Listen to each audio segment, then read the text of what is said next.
Hi everybody, this is Dr. James Reade, chiropractic physician and certified functional medicine practitioner. Today we're going to talk about 8 things that are actually at the root cause of heartburn and what can actually be done about it. So before we go into the 8 things, I just want to preface this by saying that these are just quick things that we're going to hit. And if you want more detail and information about the specifics and certain things that can be done, I'm going to suggest that you go to our website at AZ Family Health Center and also look at our YouTube videos as well too to give you more detailed information about these different topics. So number 1, the first thing to really consider is what is going on with this sphincter, which is actually a muscular valve that occurs here, the lower portion of this tube called your esophagus, and it separates the esophagus from the stomach.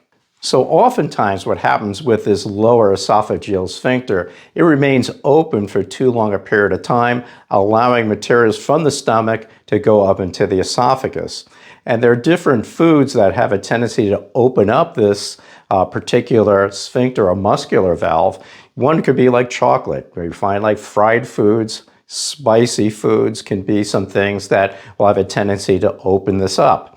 To kind of close it, actually, there are some things like melatonin that might be of some help to you. So number 2 has to do with your diaphragm, which is this big dome-shaped muscle. Well, the diaphragm actually surrounds the lower esophageal sphincter we spoke about just a moment ago. So when this diaphragm is imbalanced, you're not going to get good closure around that muscular ring. They actually kind of reinforce it. So balancing that diaphragm through chiropractic treatments and so on would be vitally important. So number 3 would actually be some of the neurological control, not only of the sphincter, but the diaphragm, the stomach, and the other digestive organs.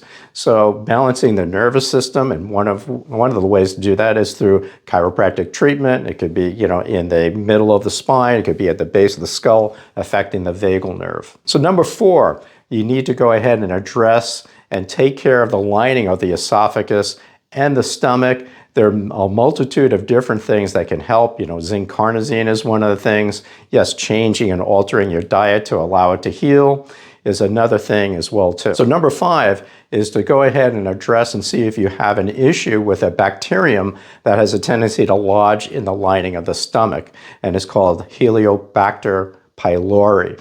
And there are definitely a number of different herbs and other things that can be done to help take care of that. One could be like mastic gum, bismuth, garlic, just to give you some ideas. So number 6, all right, this is actually addressing some of the digestive hormones.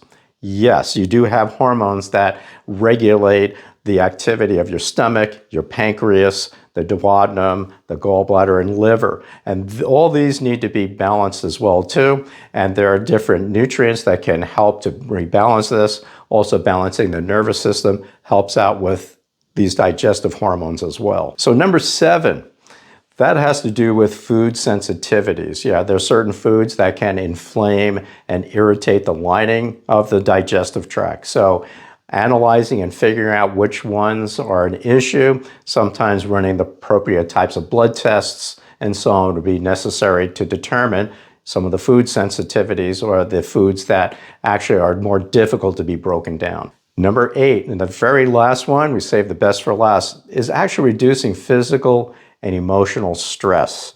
Yes, very much so. The lining, the nerves that affect your digestive system are subject to stress hormones and also different neurotransmitters such as serotonin and so on. So addressing that is very important.